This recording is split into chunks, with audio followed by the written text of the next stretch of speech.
Hello friends, आपके जो भी डाउट्स है वो कमेंट्स में लिखिए। आपके सारे डाउट्स 7 आवर्स के अंदर सॉल्व कर दिए जाएंगे। अगर आप इस वीडियो की नोट्स चाहते हो तो टेलीग्राम की लिंक नीचे डिस्क्रिप्शन से मिल जाएगी। हमारा अगला टॉपिक है cells in series and in parallel. तो यहाँ पर पहले जो सेल्स है वो सीरीज़ में कनेक्टेड है R1, E1 एंड E2, और उनके जो इंटरनल रेजिस्टेंसेस है वो है R1 R2। अब यहाँ पर बेसिकली जो करंट है वो जो भी सेल बड़े वैल्यू बड़े ईएमएफ का होगा उस हिसाब से यहाँ पर करंट फ्लो होगा। तो मान लीजिए कि कोई भी E1 और E2 में से बिगर सेल है और यहाँ पर करंट अगर लेफ्ट हैंड साइड फ्लो हो रहा है तो E2 ही ग्रेटर ईएमएफ वाली वैल्यू वाला सेल होगा। तो इसी की वजह से यहाँ पर करंट लेफ्ट हैंड साइड मिल रहा है, राइट। बट यहाँ पर हम लोग देख सकते हैं कि दोनों ही सेल्स एक ही टाइप से जुड़े हुए हैं, मतलब कि सेम कनेक्शन है। E1 से भी यहाँ पर करंट हमें मिल सकते हैं क्योंकि वहाँ पर भी positive to negative left hand side ही मिलेगा और यहाँ पर भी positive to negative left hand side मिलेगा। बट आपको ये चीज़ ध्यान में रखनी है कि करंट हमेशा जो भी सेल बड़ा होगा उसके हिसाब से उसकी डायरेक्शन डिसाइड होगी। ओके, अब मैंने यहाँ पर 3 पॉइंट्स बना लिए ABC, और उसका इक्विवेलेंट, ये पूरे जो सिस्टम है उसका इक्विवेलेंट यहाँ पर हमने ड्रॉ किया है A2C। तो यहाँ पर हमें बैटरी का ईएमएफ, सेल का ईएमएफ एंड इंटरनल रेजिस्टेंस का दोनों का ईएमएफ हमें फाइंड करना है।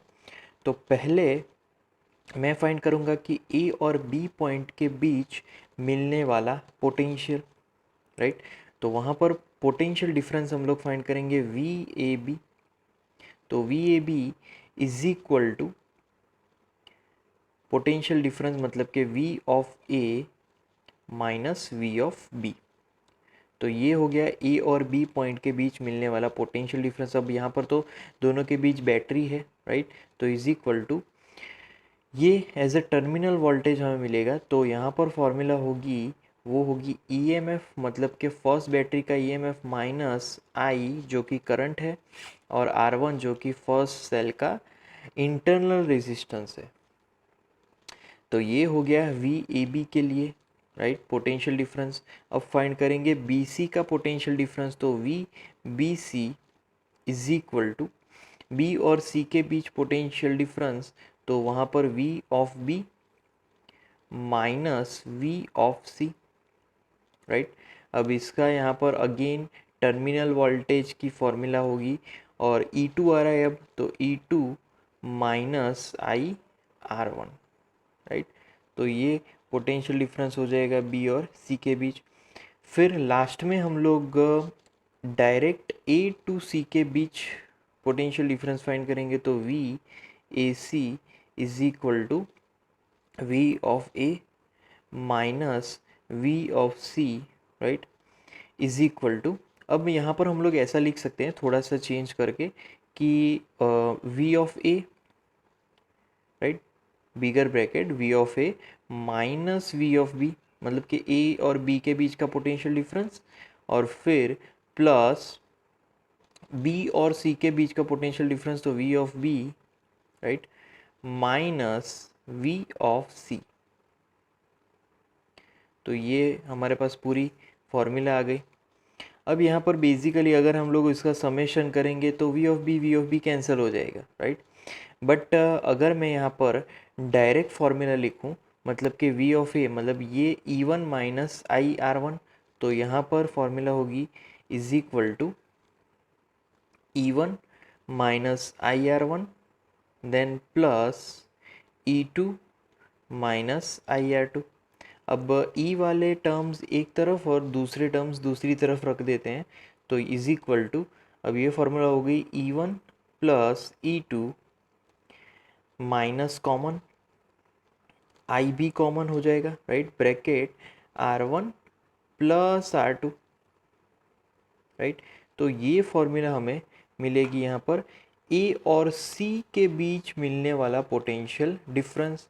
तो इस फॉर्मूला को हम कुछ इस प्रकार लिख सकते हैं कि VAC इज इक्वल टू, और वो होगा E इक्विवेलेंट मतलब कि EMF में मिलने वाला equivalent minus I into internal resistance में मिलने वाला इक्विवेलेंट, राइट। तो ये उसकी फॉर्मूला हो जाएगी AC की।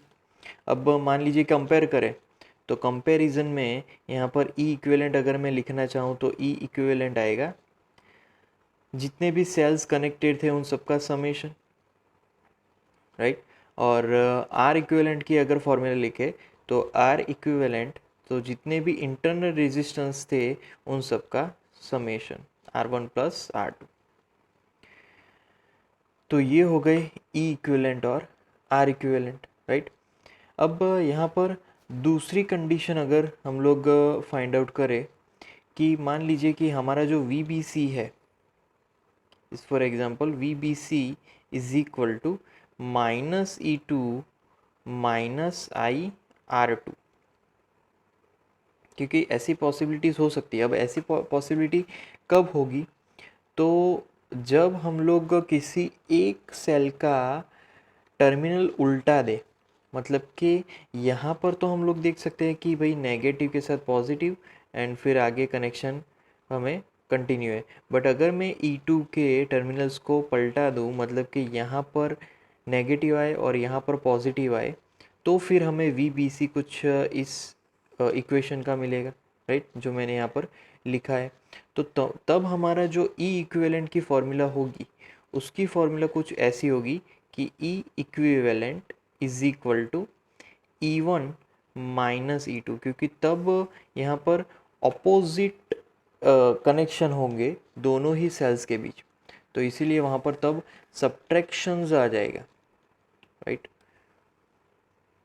तो यहाँ पर हमें दो चीज़ ध्यान में रखनी है कि जब कभी भी हमने मान लीजिए कि n जितने सेल्स सीरीज़ में कनेक्ट किए, राइट, तो n जितने सेल्स सीरीज़ में कनेक्ट किए तो उनका जो इक्विवेलेंट EMF मिलेगा, वो इक्विवेलेंट EMF उसकी फॉर्मूला मतलब summation of all individual EMF directly, right. तो ये चीज़ हमें याद में रखनी है। और दूसरी कि वहाँ पर जो भी हमें इक्विवेलेंट रेजिस्टेंस मिलता है, क्योंकि वहाँ पर जब कोई भी n सेल सीरीज़ में कनेक्ट करेंगे तो वहाँ पर इंटरनल रेजिस्टेंस भी मिलता है, तो वो आर इक्विवेलेंट, वो इंडिविजुअल समेशन हमें करना है R1 प्लस R2। तो जब कोई भी n सेल्स को हम लोग सीरीज़ में कनेक्ट करेंगे तो EMF का समेशन होगा और इंटरनल रेजिस्टेंस का भी समेशन वहाँ पर होने वाला है। फिर यहाँ पर दो सेल्स पैरेलली कनेक्टेड है, राइट। दो सेल्स पैरेलली कनेक्टेड है और उसका इक्विवेलेंट यहाँ पर हमने ड्रॉ किया है। तो यहाँ पर करंट जो है वो फ्लो हो रहा है, वो कुछ C2 left hand side direction में फ्लो हो रहा है, राइट, क्योंकि positive to negative current flow होगा। नेगेटिव में जो करंट है वो अंदर की तरफ जाएगा और पॉजिटिव में करंट बाहर की तरफ जाएगा।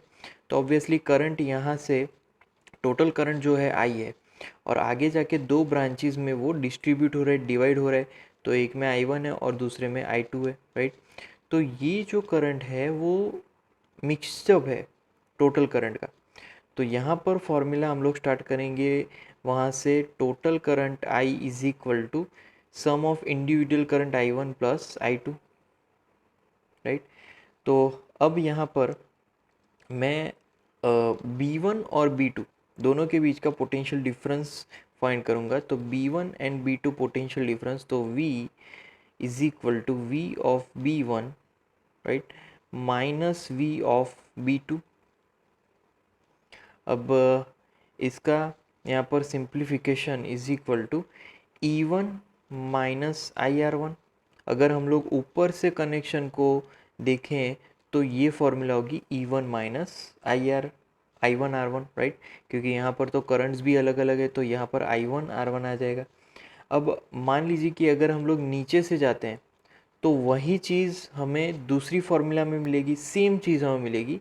अगेन वहाँ पर जो फार्मूला होगी वो फार्मूला होगी V is equal to V of B1 minus V of B2, right. But अब हमारी जो इक्वेशन है वो इक्वेशन थोड़ी सी चेंज होगी और वहाँ पर E2 minus I2 R2, right. तो ये इक्वेशन आ जाएगी। अब हमें टोटल करंट में ये इक्वेशंस रखनी है। तो पहले मैं जो यहाँ पर V है, राइट, दोनों ही V जो इक्वेशन हमें मिली उसमें से I1 और I2 को सब्जेक्ट बनाऊंगा। तो I1 और I2 को सब्जेक्ट बनाएंगे तो वहाँ पर पहले मैं इसको लेफ्ट हैंड साइड ले जाऊँ, यहाँ पर भी लेफ्ट हैंड साइड ले जाऊँ और V को राइट हैंड साइड ले जाऊँगा और फिर I1 को सब्जेक्ट बनाऊँ। तो यहाँ पर पहला जो I1 होगा वो होगा इज इक्वल टू, डायरेक्ट हम लोग इक्वेशन में ही रखेंगे, तो I is equal to I1 हमें मिलेगा E1 minus V upon R1, right. और दूसरा equation plus E2 minus V upon R2, right. तो ये टोटल करंट की यहाँ पर फॉर्मूला मिलेगी। अब हम लोग जो E1 R1 है और E2 R2 है वो एक तरफ ले जाते हैं और V वाली टर्म दूसरी तरफ। तो यहाँ पर is equal to E1 upon R1 plus E2 upon R2, negative और फिर V common, bracket 1 upon R1 plus 1 upon R2, right. तो ये फॉर्मूला बन जाएगी यहाँ पर। अब यहाँ पर और इसका सिंप्लीफिकेशन करें, सिंप्लीफिकेशन करने के बाद हमें वोल्टेज यहाँ पर फाइंड करना है। तो वोल्टेज को सब्जेक्ट बनाएंगे, लेफ्ट हैंड साइड यहाँ पर क्या है, करंट है, राइट। तो वोल्टेज को सब्जेक्ट बनाएंगे तो V is equal to, simply यहाँ पर ये पूरी टर्म मतलब कि लेफ्ट हैंड साइड ले जाएंगे और फिर ये जो ब्रैकेट है 1/R1 प्लस 1/R2 उसको राइट हैंड साइड ले जाएंगे, राइट, I के साथ। तो V इज इक्वल टू, यहाँ पर पहली टर्म की सॉल्यूशन होगी E1 R2 plus E2 R1 upon R1 plus R2, right, minus current I into R1 R2 upon R1 plus R2। तो ये पोटेंशियल की फॉर्मूला हमें मिलेगी वहाँ पर। अब हम लोग यहाँ पर फिर से लिख सकते हैं कि V is equal to E equivalent minus I into R equivalent, right. तो यहाँ पर E इक्विवेलेंट क्या मिला वो कंपेयर करते हैं। तो E इक्विवेलेंट की फॉर्मूला मिलेगी is equal to E1 R2 plus E2 और फिर R1, right, upon R1 plus R2। तो ये हमें इक्विवेलेंट मिला। अब R इक्विवेलेंट फाइंड करेंगे तो R इक्विवेलेंट, तो कंपेयर करने से ये फॉर्मूला मिलेगी is equal to R1 R2 upon R1 plus R2। तो ये इंटरनल रेजिस्टेंस में इक्विवेलेंट की फॉर्मूला मिली, राइट। अब यहाँ पर हम लोग R इक्विवेलेंट की अगर बात करें तो ये फॉर्मूला और कुछ नहीं बट सम ऑफ रेसिप्रोकल्स है, राइट। बट अगर E equivalent upon R equivalent की बात करें, E equivalent upon R equivalent दोनों का रेशियो इज इक्वल टू, तो वो होगा E1 upon R1 plus E2 upon R2। तो ये फॉर्मूला हो जाएगी, राइट। अब फिर से हम लोग मान लीजिए कि ये जो E2 है उसके टर्मिनल्स में पूरे कम्प्लीटली चेंज कर देता हूँ। तो ऑब्वियसली ये जो जितनी भी फॉर्मूला हमने लिखी उसमें यहाँ पर जो E2 है वो E2 नेगेटिव आ जाएगा, राइट। तो E2 की जगह नेगेटिव, और यहाँ पर हमने सिर्फ 2 सेल्स के लिए बात की। अगर हमारे पास n नंबर्स ऑफ सेल्स है तो ये equation n numbers of cells के लिए एक्सटेंड हो जाएगी, ये वाली और ये वाली दोनों ही n नंबर ऑफ सेल्स के लिए एक्सटेंड हो जाएगी। बट उसका फॉर्म ये नहीं रहेगा, उसका फॉर्म सम ऑफ रेसिप्रोकल्स रहेगा। मतलब कि आपको क्या लिखना पड़ेगा, R equivalent is equal to 1/R1 plus 1/R2 plus up to 1/Rn, क्योंकि n जितने अगर इंटरनल रेजिस्टेंस है और रेसिप्रोकल समेशन है तो वहाँ पर हम लोग डायरेक्ट मल्टीप्लिकेशन अपॉन समेशन नहीं लिख सकते, क्योंकि वहाँ पर ये फॉर्म आएगा ही नहीं।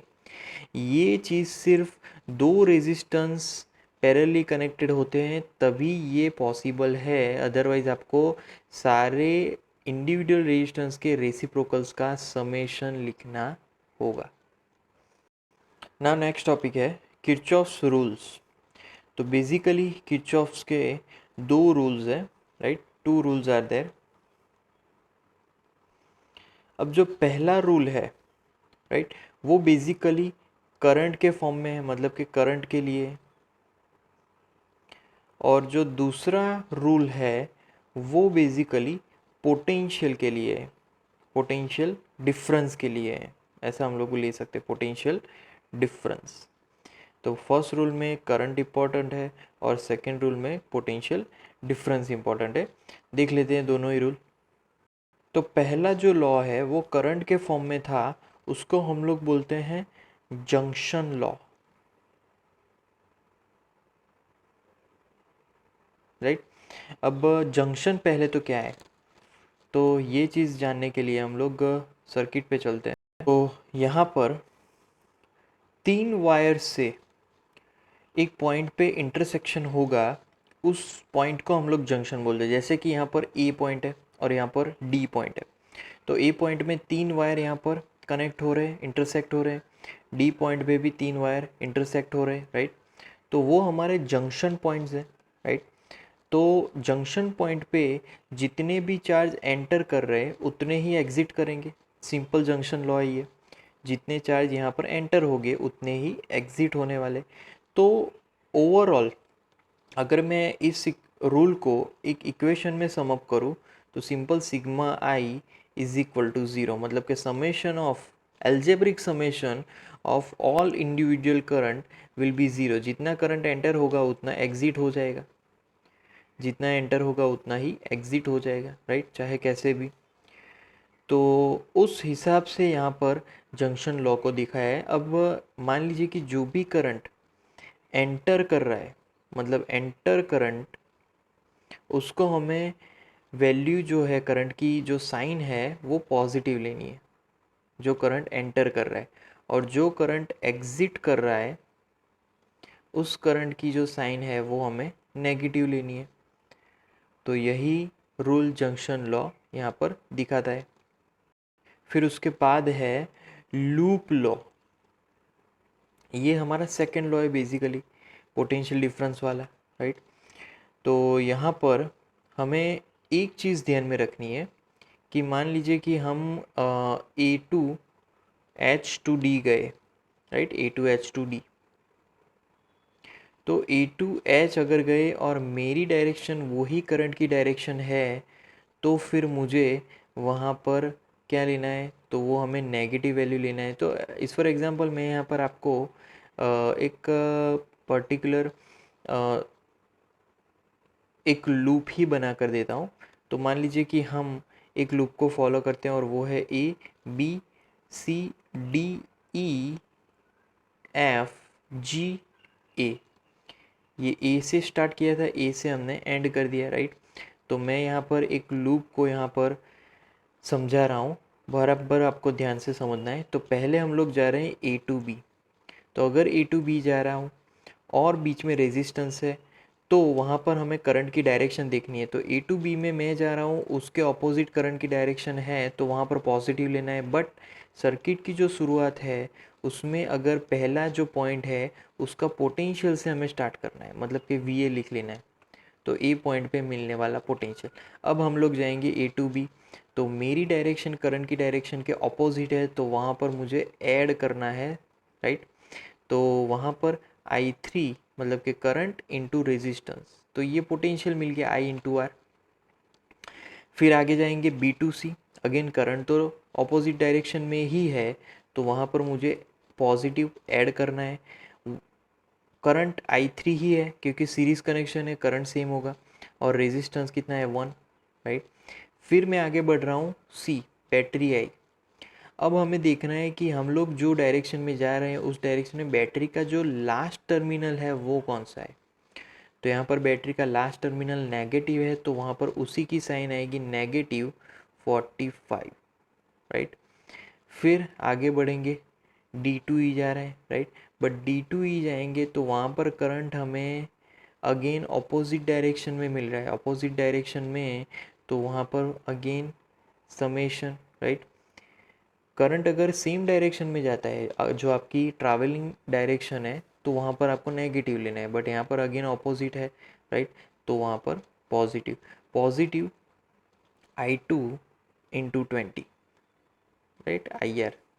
फिर और आगे जाएंगे, यहाँ पर अगेन करंट की डायरेक्शन अपोजिट है, तो वहाँ पर पॉजिटिव और I2 इंटू 1 ओम, राइट। और आगे बढ़ेंगे तो यहाँ पर बैटरी है, बैटरी का जो एंड टर्मिनल है वो नेगेटिव मिल रहा है, तो वहाँ पर नेगेटिव 80 वोल्ट, राइट। और फिर हम लोग वापस चल के ए पर पहुँचते हैं, तो वहाँ पर इज इक्वल टू वापस VA मिला, राइट। अब VA तो कैंसिल हो जाएगा, फिर जो भी बचा उसका हम लोग सिंप्लीफिकेशन करते हैं।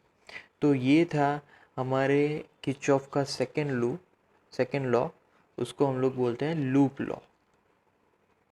अब एग्जांपल में a battery of 10 volt and negligible internal resistance is connected across the diagonally opposite corners of a cubical network consisting of 12 resistors, each of resistance 1 ohm. Figure determine the equivalent resistance of the network and the current along each edge of the cube. Okay, तो पहले तो यहाँ पर 12 जो हमारे पास wires हैं उससे पूरा एक क्यूब बन गया है, राइट। सभी इंडिविजुअल वायर का रेजिस्टेंस 1 ओम है।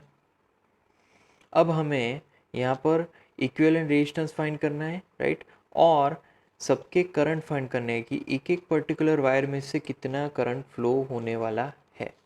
तो बेसिकली यहाँ पर जो फिगर है उसमें हम लोग एक्सटर्नल पॉइंट्स को बैटरी से कनेक्ट कर देंगे। तो ये सबसे लास्ट वाले पॉइंट्स हमने कनेक्ट किए, ये इस वाला और ये उस साइड कॉर्नर वाला, तो E एंड C डैश।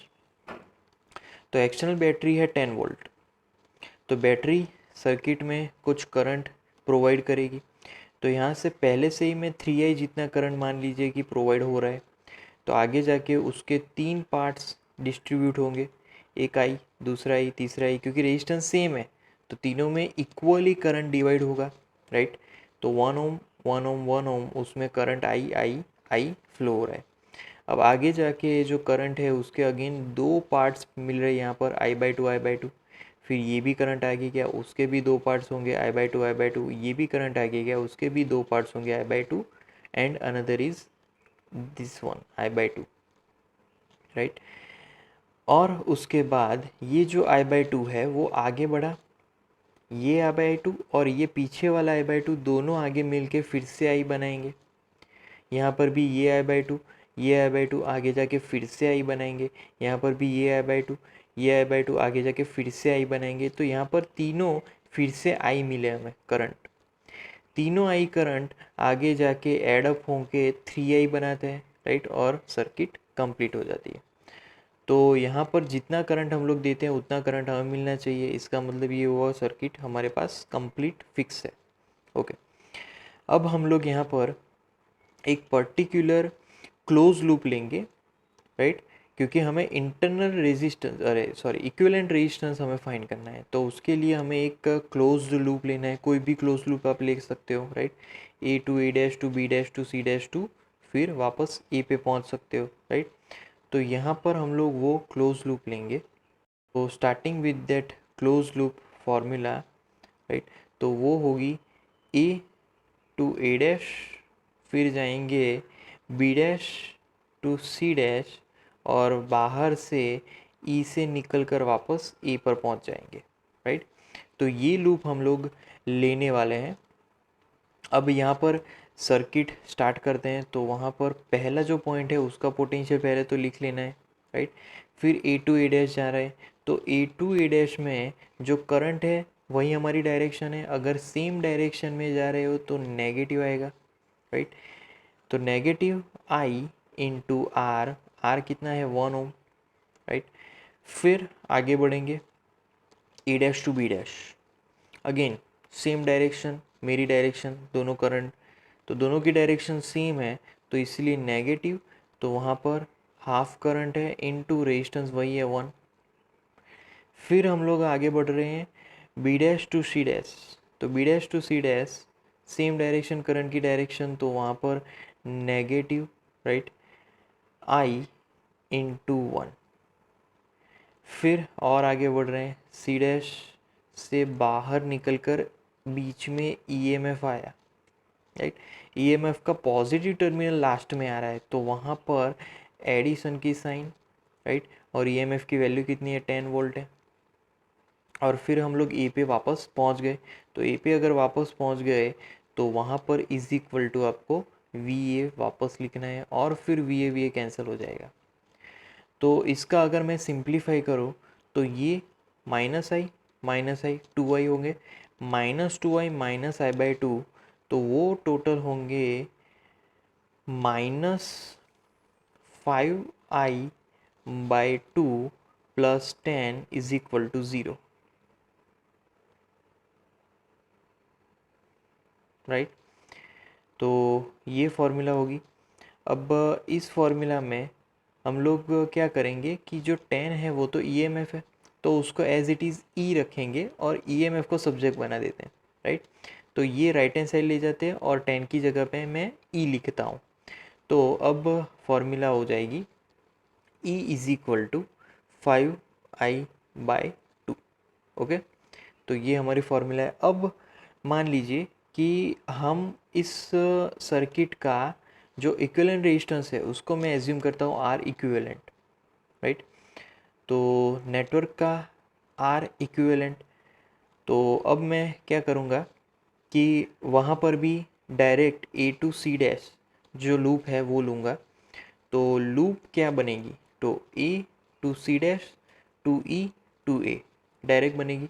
अब इसका मैं यहाँ पर फाइंड करूँगा तो वी ए, फिर जाएंगे माइनस, अब कितना करंट हमने दिया है तो 3i जितना, तो 3i into are equivalent right. फिर आएगी बैटरी, तो बैटरी का पॉजिटिव टर्मिनल मतलब कि ई इज इक्वल टू, फिर वापस ए पे पहुंच जाएंगे तो वी ए राइट। तो हमने पूरा सर्किट जितना भी क्यूब है उन सब का इक्विवेलेंट रेजिस्टेंस लिया आर इक्विवेलेंट राइट। अब वी ए गेट्स कैंसिल और ई को सब्जेक्ट बनाएंगे, तो ई सब्जेक्ट, तो E is equal to formula मिलेगी 3i आर इक्विवेलेंट राइट। अब यहाँ पर जो दो हमें इक्वेशंस मिले उन दोनों इक्वेशंस को हम लोग कंपेयर कर देते हैं यहाँ पर राइट, सामने सामने। तो अब मैं ये जो इक्वेशन है उसको यहाँ पर लेफ्ट हैंड साइड रखता हूँ। तो नया इक्वेशन बनेगा वो होगा left hand side 5i/2 = 3i R equivalent. I cancel हो जाएगा, तो यहाँ पर आर इक्विवेलेंट ऑब्वियसली क्या फॉर्मूला होगी, उसको सब्जेक्ट बनाएंगे तो आर इक्विवेलेंट = 5/6 मिलेगा। तो 5/6 इंटू आर हम लोग ले लेते हैं, बट आर की वैल्यू कितनी है 1 है राइट। तो आर = 1, तो उसको लिखने की ज़रूरत नहीं है यहाँ पर। तो यहाँ पर अब टोटल करंट की अगर बात की जाए तो उसके हिसाब से फॉर्मूला होगी टोटल पोटेंशियल राइट। तो total potential V is equal to, sorry, total current की फॉर्मूला यहाँ पर लिखेंगे, तो total current formula I is equal to I dash is equal to V upon R equivalent, ये ओम्स लॉ के according है। अब I डैश मतलब टोटल करंट की वैल्यू यहाँ पर लिखेंगे तो वो होगी 3i is equal to voltage मतलब कि ईएमएफ है 10 वोल्ट, तो 10 अपॉन आर इक्विवेलेंट कितना मिला तो वो है 5/6, तो वो यहाँ पर मिलेगा 5/6 राइट। तो करंट अगर सब्जेक्ट बनाएंगे तो यहाँ पर उसकी वैल्यू वो मिलेगी I is equal to 12 ampere. तो जो करंट फ्लो हो रहा है, अब हम लोग हर एक ब्रांच में से करंट भी फाइंड कर सकते हैं राइट। यहाँ पर जो करंट फ्लो हो रहा है 3i मतलब कि 36, फिर 12 12 और 12 वो डिवाइड होंगे। आगे जाके यहाँ पर जो हाफ है, मतलब कि ये 6 एम्पियर आ जाएगा, राइट। तो हर एक जितने भी आर्म्स है उन सब के हम लोग यहाँ पर करंट फाइंड कर सकते हैं। अब नेक्स्ट क्वेश्चन है, determine the current in each branch of the network shown in figure, right. तो यहाँ पर हमें अलग अलग ब्रांच एज्यूम करनी हो और फिर सबके करंट्स फाइंड करने हैं, यही पूछा गया है। तो यहाँ पर हम लोग किरचॉफ्स के सेकेंड लॉ अप्लाई कर सकते हैं अलग अलग ब्रांच के लिए। पहला मान लीजिए कि ये ए सी डी ए ब्रांच ले लेते हैं, राइट। फिर दूसरा ब्रांच ले लेते हैं ए बी सी ए, तीसरा ब्रांच ले लेते हैं B C D E B, ये वाला, राइट। तीनों अलग अलग ब्रांच लेते हैं और फिर तीनों के करंट्स को हम लोग इंडिविजुअली जो भी इक्वेशंस मिलेगी उसको यहाँ पर हम लोग सिंप्लीफाई करेंगे। तो पहला हम लोग लेते हैं A D C A, right, A D C A. तो पहला branch A D C A, okay. तो स्टार्ट करेंगे पहली इक्वेशन से। तो पहले आता है वी ए, फिर ए टू डी जाते हैं। तो ए टू डी कहाँ पर है, ए टू डी इस डायरेक्शन में, राइट। अब हमने यहाँ पर करंट जो है पहले से ही डिवाइड हो चुके हैं, ओके। तो जो करंट है सेम डायरेक्शन है मेरी, तो माइनस फिर आएंगे 4, इतना रेजिस्टेंस है तो 4 into current I1 minus I2, ये फॉर्मूला हो जाएगी, राइट। फिर उसके बाद आगे बढ़ेंगे D2C।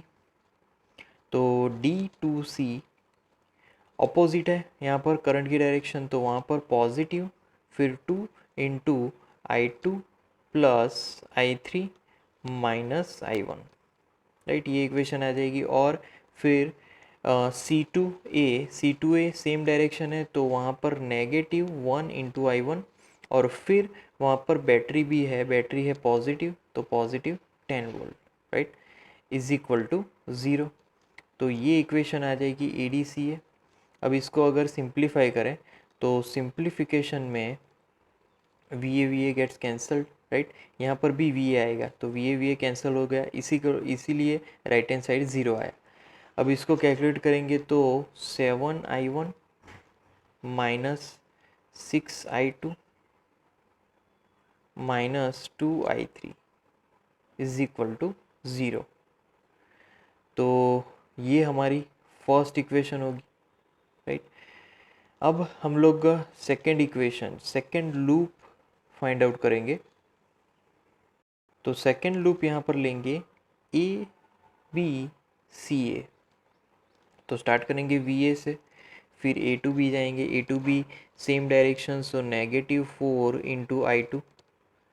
फिर B to C same direction, so negative 2 into I2 plus I3। फिर C2A तो नेगेटिव 1 इंटू I1। और फिर जो यहाँ पर बैटरी का लास्ट टर्मिनल है वो है पॉजिटिव, तो पॉजिटिव 10 वोल्ट। और फिर ए पे वापस पहुँच गए तो यहाँ पर VA वापस। अब यहाँ पर VA कैंसिल, और इसका सिंप्लीफिकेशन यहाँ पर हमें मिलने वाला है I1 plus 6I2 plus 2I3 is equal to 10, right. तो ये सेकंड इक्वेशन हमें मिली। अब चलते हैं थर्ड इक्वेशन की ओर। तो जो थर्ड लूप है वो है B to C to D to E to B, right. तो हम लोग नीचे चलते हैं, तो B टू C तो पहले मैं यहाँ पर लिख लेता हूँ BCDEB, ओके। अब इस लूप के लिए पहले स्टार्ट करेंगे वोल्टेज, तो वो हो जाएगा VB। फिर B टू C जा रहे हैं तो negative 2 into I2 plus I3। फिर आगे बढ़ते हैं C2D, तो वहाँ पर negative 2 into I2 plus I3 minus I1, right. और फिर D2E कोई रेजिस्टेंस नहीं है तो लिखने की ज़रूरत नहीं, बट EMF आया तो EMF में जो लास्ट टर्मिनल है वो पॉजिटिव लिखेंगे 5 वोल्ट। और फिर E2B में भी कोई रेजिस्टेंस नहीं है तो वो भी कोई प्रॉब्लम नहीं, is equal to right hand side B पर पहुंच गए तो वी बी गेट्स कैंसल्ड, और इसका यहाँ पर सिंप्लीफिकेशन वो हमें मिलेगा 2i1 -4i2 -4i3 is equal to -5, right. तो ये फॉर्मूला हमें यहाँ पर मिलने वाली है। ओके, अब तीनों फॉर्मूला को हम लोग यहाँ पर बाय लोप मेथड वहाँ पर उसको कट इट आउट करेंगे। अगर लोप मेथड से उसको कट करेंगे तो I1 वो मिलेगा, I1 is equal to 2.5 ampere, right. फिर I2 इज इक्वल टू वो मिलेगा 5/8 एम्पियर, और थर्ड I3 हमें मिलेगा is equal to 7/8 ampere, right. अब हम लोग इंडिविजुअल हर एक नेटवर्क में से जो करंट फ्लो हो रहा है वो लिखेंगे। तो पहले ए बी में से, तो ए टू बी में I2 करंट फ्लो हो रहा है, तो I2 कितना है, वो है 5/8 एम्पियर, राइट। फिर आगे बढ़ते हैं सी ए में से, तो सी ए में से कितना करंट फ्लो हो रहा है, तो सी ए इज इक्वल टू वो फ्लो हो रहा है I1 जितना, तो I1 कितना है, तो वो है 1/2 एम्पियर, राइट। मतलब कि 2.5 ही मिलेगा। फिर आगे बढ़ते हैं, तीसरा जो ब्रांच है वो है DEB, तो DEB उसमें से कितना करंट फ्लो रहा है, तो I3 कितना है, तो वो है 7/8 एम्पियर, राइट। तो ये बेसिक करंट हमने लिख लिया। अब चलते हैं पहला AD, राइट। तो AD में से कितना करंट फ्लो हो रहा है, तो AD is equal to, AD क्या है, I1 माइनस I2 है, तो I1 माइनस I2 दोनों का सब्ट्रैक्शन यहाँ पर मिलेगा 7/8 एम्पियर। फिर चलते हैं CD की तरफ। CD मतलब कितना करंट, तो CD मतलब I2 plus I3 minus I1, right. तो I2 I3 और I1 को यहाँ पर हम लोग इक्वेशन में रखें तो वहाँ पर 0 एम्पियर मिलेगा, कोई करंट नहीं फ्लो हो रहा। और जो तीसरा है वो है BC, तो BC में से फ्लो होने वाला करंट कितना है, I2 प्लस I3 है, तो I2 प्लस I3 दोनों का समेशन वो हमें मिलेगा 1/2 एम्पियर। तो ये सारे ब्रांचेस हमने इंडिविजुअली हमने फाइंड किए। नेक्स्ट टॉपिक है हमारा, वो है व्हिस्टन ब्रिज। अब व्हिस्टन ब्रिज के लिए हम लोग 4 रेजिस्टेंस को ध्यान में लेंगे, R1, R2, R3 and R4। 4 resistance चाहिए, एक गैल्वेनोमीटर चाहिए। गैल्वेनोमीटर में से IG जितना जो करंट है वो फ्लो होने वाला है, राइट। अब यहाँ पर जो रेजिस्टेंस है उसके कनेक्शन के कारण जो गैल्वेनोमीटर में से जो करंट फ्लो हो रहा है उसकी वैल्यू 0 हो जाती है। जब वो वैल्यू 0 हो जाती है तब हम लोग बोल सकते हैं कि ये जो सर्किट है वो इक्विवेलेंट है, राइट। तो जब वो इक्विवेलेंट हो जाती है मतलब कि वो बैलेंस सर्किट कहलाएगी। बैलेंस सर्किट में से कभी भी गैल्वेनोमीटर में से कोई करंट फ्लो नहीं होगा, राइट। तो अब सर्किट को देख लेते हैं एक बार। तो जैसे कि यहाँ पर दिखाया गया है उस हिसाब से सर्किट ड्रॉ किए, A2 B2 C2 D। 4 resistance है, R1, R2, R3 and R4 unknown है, और R3 जो है वो है स्टैंडर्ड रेजिस्टेंस, राइट। तो करंट जो है उसको फ्लो करवाने के लिए हमने एक्सटर्नली A और C पॉइंट के बीच यहाँ पर EMF कनेक्ट किया, मतलब कि बैटरी को कनेक्ट किया। तो करंट यहाँ पर पॉजिटिव टू नेगेटिव फ्लो हो रहा है, राइट। तो करंट जैसे ही यहाँ से बाहर निकलेगा वैसे ही यहाँ पर 2 ब्रांच में करंट डिस्ट्रीब्यूट होने वाला है, I1 एंड I2 में।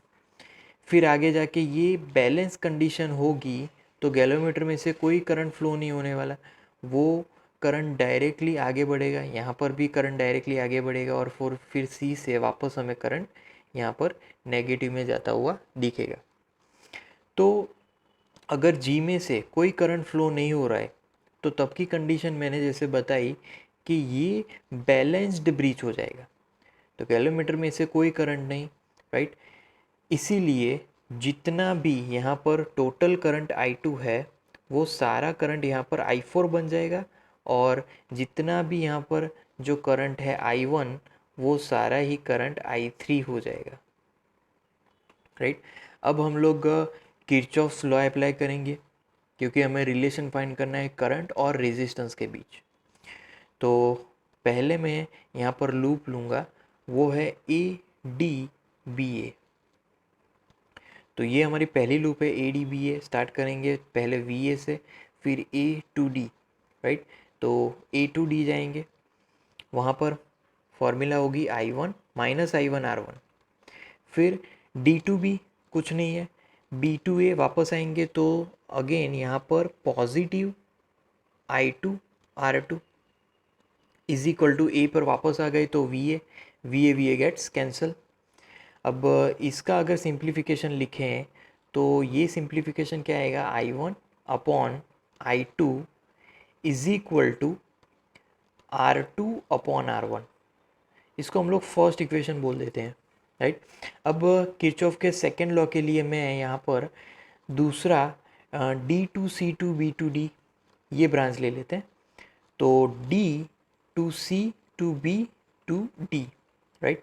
अब स्टार्ट करते हैं पहले पोटेंशियल से, तो VD D टू C जा रहे हैं सेम डायरेक्शन, तो इसीलिए माइनस I3 R3।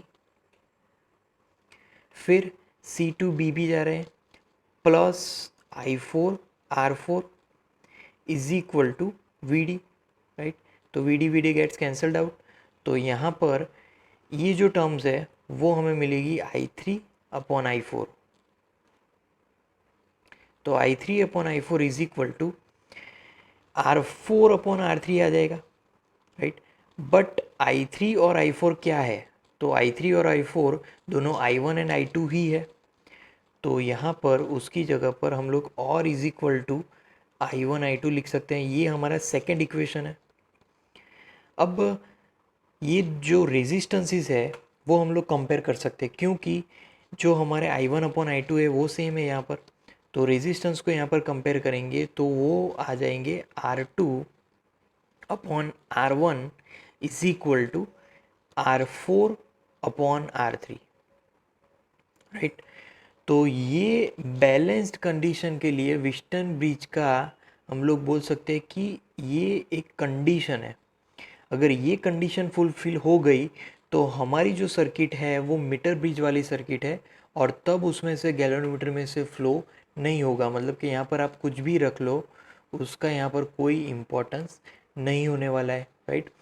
तो मान लीजिए कि आपके 3 रेजिस्टेंस नोन है और चौथा अननोन है, तो आप इजीली वहाँ पर उसकी वैल्यू फाइंड कर सकते हो। जैसे कि R4 यहाँ पर अननोन है, तो R4 को अगर सब्जेक्ट बनाए तो इज इक्वल टू फॉर्मूला हो जाएगी R2 into R3 upon R1। तो यहाँ पर हम लोग इजीली R4 फाइंड आउट कर सकते हैं। नेक्स्ट एग्जाम्पल में the 4 arms of Wheatstone bridge figure have the following resistance AB, BC, CD and DA. A galvanometer of 15 ohm resistance is connected across BD. Calculate the current through the galvanometer when a potential difference of 10 volt is maintained across AC. Okay.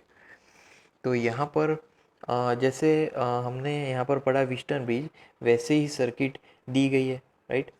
तो यहाँ पर भी हम लोग close loop find कर सकते हैं। तो पहले हम लोग क्लोज लूप से फाइंड करेंगे, तो वो है पहले BADB। कोई भी क्लोज लूप ले सकते हैं हम लोग, राइट। यहाँ पर BADB लिया है, BDAB भी हम लोग ले सकते हैं। तो उस क्लोज लूप के हिसाब से मैं यहाँ पर किरचॉफ्स लॉ अप्लाई करता हूँ। तो पहला VB, फिर B2A मतलब सेम डायरेक्शन, तो सेम डायरेक्शन में करंट जो फ्लो हो रहा है वो है I1, तो 100 इंटू I1 आ जाएगा। फिर जा रहे हैं A to D same direction, तो नेगेटिव आएगा, नेगेटिव 60 इंटू I2। फिर D2B, राइट। अब D2B यहाँ पर करंट फ्लो होते हुए दिखाया है, तो हमें भी दिखाना पड़ेगा, ऑपोजिट है तो ऑपोजिट में positive. Then 15 into IG is equal to VB, right. तो VB गेट्स कैंसल्ड आउट। अब इसको थोड़ा सा हम लोग सिंप्लीफाई करें, जो कॉमन निकल रहा है वो कॉमन निकालें। तो यहाँ पर हम लोग देख सकते हैं कि जो 5 है वो कॉमन निकलेगा। तो इसका सिंप्लीफिकेशन हमें मिलेगा, वो होगा 20I1 plus 3IG minus 12I2 is equal to 0। ये हमारी फर्स्ट इक्वेशन है। अब सेकेंड लूप को हम लोग ध्यान में लेंगे, BCDB, राइट। तो सेकेंड लूप के लिए BCDB, अब उसकी फॉर्मूला, राइट। तो स्टार्ट करेंगे पहली VB से, फिर जा रहे हैं B2C सेम डायरेक्शन है, तो negative I4 minus IG into 10। फिर C2D जाएंगे, सेम डायरेक्शन है, तो यहाँ पर सेम डायरेक्शन है इसीलिए पॉजिटिव, और वो होगा 5 into bracket I2 plus IG, right. अब फिर आगे D2B भी जाएंगे, तो D2B अपोजिट डायरेक्शन है इसीलिए यहाँ पर पॉजिटिव आएगा, positive 15IG, okay, is equal to VB। तो VB गेट्स कैंसिल अगेन, और जो इक्वेशन हमारे पास रहा बाकी वो इक्वेशन यहाँ पर मैं लिखूँगा, तो वो होगा 2 into I1 minus 6IG minus I2 is equal to 0। तो ये होगा हमारा सेकेंड इक्वेशन। अब थर्ड हम लोग लूप लेंगे यहाँ पर, वो होगा ADC फिर E टू A। ऊपर वाला भी ले सकते हैं ABC to E to A, but यहाँ पर हम लोग ये वाला ले रहे हैं। तो फॉर्मूला यहाँ पर मिलेगी, राइट। पहले लूप लिख लेते हैं A to D to C to E to A, right. तो स्टार्ट करते हैं पहले A से, तो VA, फिर A टू D जाएंगे, A to D same direction, तो नेगेटिव 60I2, फिर D2C अगेन नेगेटिव, वहाँ पर आएगा 5I2 प्लस IG, राइट। फिर और आगे बढ़ेंगे C2E, तो वहाँ पर बैटरी आती है और उसका लास्ट टर्मिनल पॉजिटिव है, तो 10 वोल्ट। फिर वापस A पर पहुँच गए, तो इज इक्वल टू VA। तो VA गेट्स कैंसल्ड आउट, और इसका सिंप्लीफिकेशन, राइट, वो देखा जाए तो वो फॉर्मूला वो होगी 13I2 plus IG is equal to 2, right.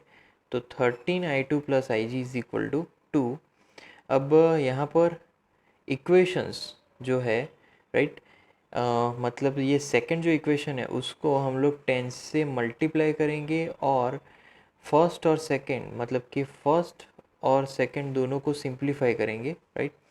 तो वहाँ पर हमें फॉर्मूला मिलेगी, उस फॉर्मूला को मैं यहाँ पर लिख रहा हूँ, वो फॉर्मूला होगी 63IG minus 2I2 is equal to 0, right. क्या किया हमने, ये जो फॉर्मूला है उसको 10 से मल्टीप्लाई किया, और फिर इन दोनों ही इक्वेशन को हमने सिंप्लीफाई किया, राइट।